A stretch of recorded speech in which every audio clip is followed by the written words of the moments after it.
दोस्तों arrow India 2025 में एक बार फिर से रूस ने सभी को हैरान कर दिया है। अभी तक हमने आपको रूस के Su-57 के ऑफर, इसके अलावा AL-41 इंजन, साथ ही air to air long range की मिसाइल के बारे में बताया था और इन सभी का ऑफर रूस ने भारत को दिया था। लेकिन अब रूस ने एक बिल्कुल नया इंजन इस एरो इंडिया में प्रदर्शित किया है, जिसकी फिलहाल पूरे सोशल मीडिया पर कहीं पर भी चर्चा और मीडिया वगैरह में अभी ज्यादा कवरेज मिलना स्टार्ट नहीं हुई। लेकिन धीरे धीरे ये जेट इंजन सुर्खियां बटोरने वाला है, क्योंकि इस इंजन को लेकर रशियन कंपनी की तरफ से भारत को फाइनली ऑफर दे दिया गया है। वहीं इंटरेस्टिंग चीज यह है कि ये 5th जनरेशन के फाइटर जेट में लगने वाला इंजन होगा। आप देखेंगे कि 1-2 दिन में इसके ऊपर काफी सारे आर्टिकल और यूट्यूब वगैरह पर वीडियो आपको देखने को मिल जाएगी। तो चलिए रूस के इस इंजन के बारे में डिटेल में बात करते हैं। लेकिन उससे पहले अगर आपको डिफेंस से जुड़ी और फॉरेन पॉलिसी से जुड़ी वीडियो देखना पसंद है तो हमारे चैनल पर इन दोनों टॉपिक से रिलेटेड वीडियोस डलती है। नीचे दिए गए सब्सक्राइब बटन को प्रेस कर बेल आइकन को दबा ले। ये 1 सेकंड का काम और बिल्कुल फ्री है। इससे हमारी वीडियो की नोटिफिकेशन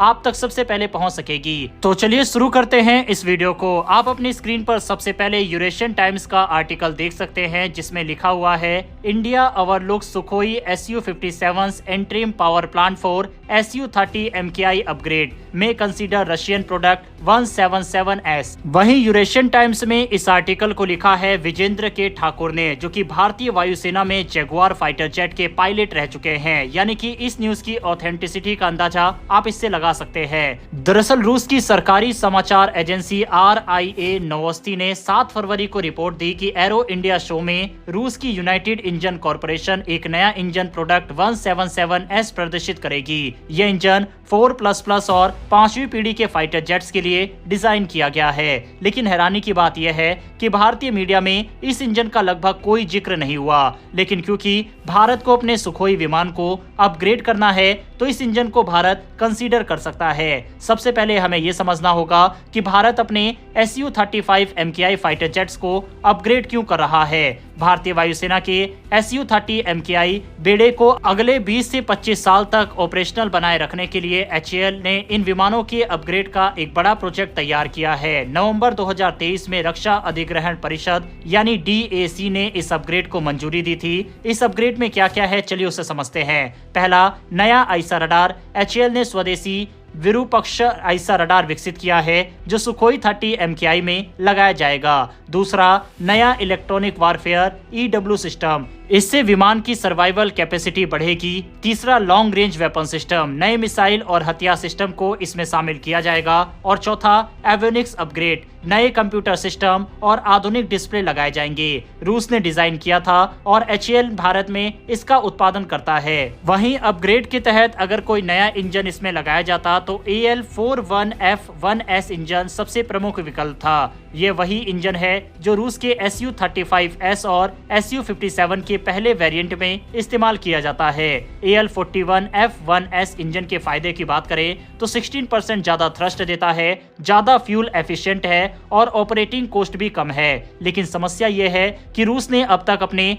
Su-30SM फाइटर जेट्स में AL-41F1S को पूरी तरह से सफलतापूर्वक इंटीग्रेट नहीं किया है। हाल ही में रूस ने कुछ Su-30SM2 जेट्स अपनी एयरफोर्स को डिलीवर किए हैं, लेकिन ये नए इंजन बिना है। इसका मतलब यह है कि AL-41F1S को Su-30 प्लेटफॉर्म में फिट करने में तकनीकी चुनौतियां आ रही है। यही वजह है कि भारतीय वायुसेना ने फिलहाल इंजन अपग्रेड पर कोई फैसला नहीं लिया। अब यहाँ पर रूस का प्रोडक्ट 177S इंजन आता है, जिसे HAL के लिए एक नए विकल्प के रूप में पेश किया जा रहा है। रूस के इस बिल्कुल नए इंजन की फीचर्स की बात करें तो ये 14,500 किलोग्राम थ्रस्ट देता है, जो AL-31FP से ज्यादा है। 6000 घंटे की सर्विस लाइफ है, जो AL-31FP से 3 गुना ज्यादा है। इसके अलावा कम फ्यूल खपत करता है, जिससे ऑपरेटिंग कॉस्ट कम होगी। चौथा, full authority digital engine control system से ये लैस है। इंजन का आकार और वजन AL-31FP के बराबर है, इसीलिए इसे बिना बड़े बदलाव के